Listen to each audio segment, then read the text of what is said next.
What's up, everybody? This is Steve Sterlacci. Today, we are looking at the ultimate, absolute best DI box for the modern guitarist in 2025, 2026. This is a much bigger deal than guitarists think.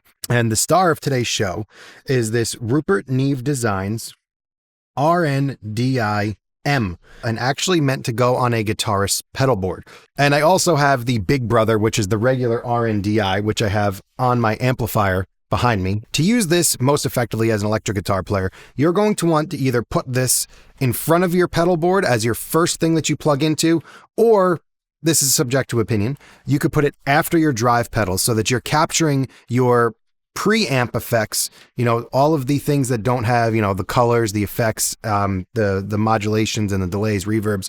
Basically, this is what you want for your raw, dry sound. So your overdrive pedals or just your direct guitar. The reason that you need this is because a DI box converts the weak high impedance signal from your guitar into a balanced low impedance one, meaning that you can run an XLR cable over longer distances. You're not going to get any tone loss using a long 1/4-inch cable. It's basically, think of it as putting a protective barrier on your tone when it's going direct. The other one, the RNDI normal, is actually in speaker mode, which is a very cool, unique feature to the RNDI lineup, where it's in between my amp head and the speaker cabinet. So I'm actually taking an XLR feed of my amp head. So this is perfect for the modern guitarist that's going to be doing amp capturing, profiling, or wants to get the best performance of their amplifier and be able to put on cabinet processing in post. I also am recording the speaker with a real microphone. So I'm recording my guitar 3 different ways.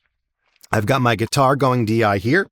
I've got the raw amp sound, which is capturing everything from my pedals to the front end of the amp, and I'm taking that DI, and I'm also recording the speaker with a microphone.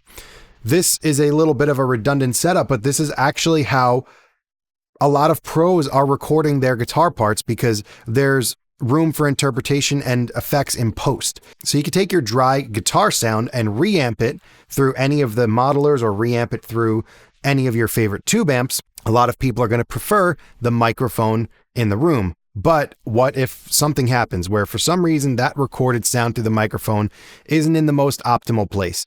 I'm not exactly in a professional recording studio here, so this isn't going to be the best representation of what my vintage 1964 Deluxe Reverb sounds like.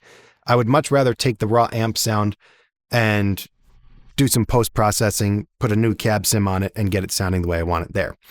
So let's plug in and see what we've got. And I want to thank Sweetwater for sponsoring this video. And if you guys want to support the channel in any way, shape, or form, or check out more information about the gear used in this video, check out the links below. Those are affiliate links. I get a small kickback. If you want to support the channel, click the links. And for this, I am playing my new Heritage Standard 2 in Chestnut Burst. This thing is so sick. All right, so different benefits here, right? So we're plugged in. Got my great dry sound. Say I want to hit my overdrive pedal.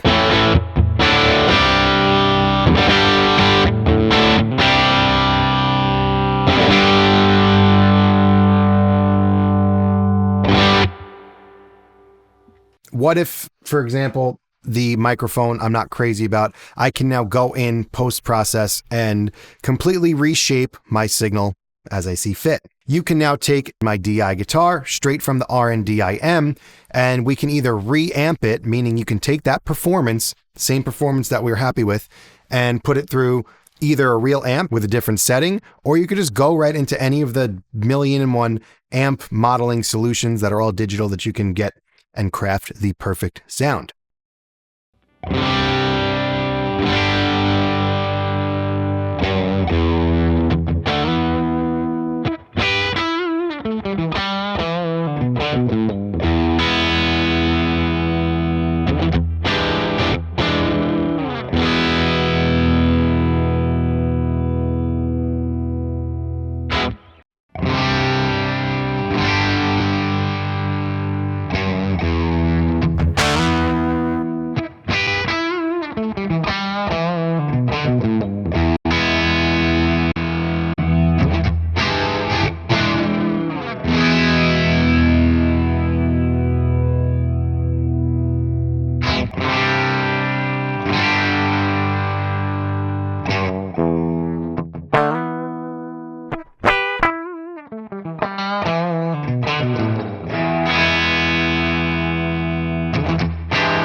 So another benefit of recording your guitar DI is being able to punch in. So a lot of times if you're recording your guitar, you're going to be punching in and replacing some parts. Happens to everybody. But if you have a distorted sound like this,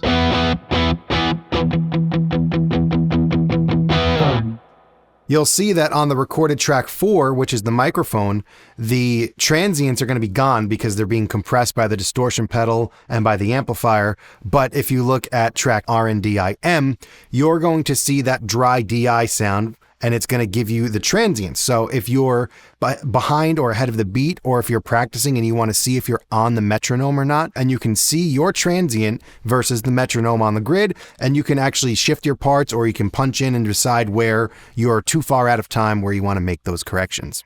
That's a little bit of a pro tip. They all do it. Trust me. So that is the RNDI DI boxes. These things are awesome. They are literally the best DI boxes for electric guitar players.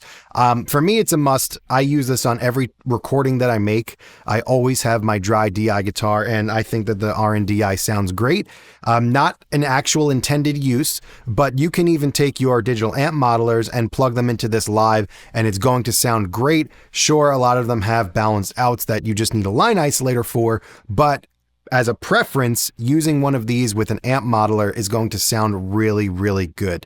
I use it for pretty much everything, and I have 2 of them. So if you made it this far in the video, thank you for watching. I'll see you in the next one.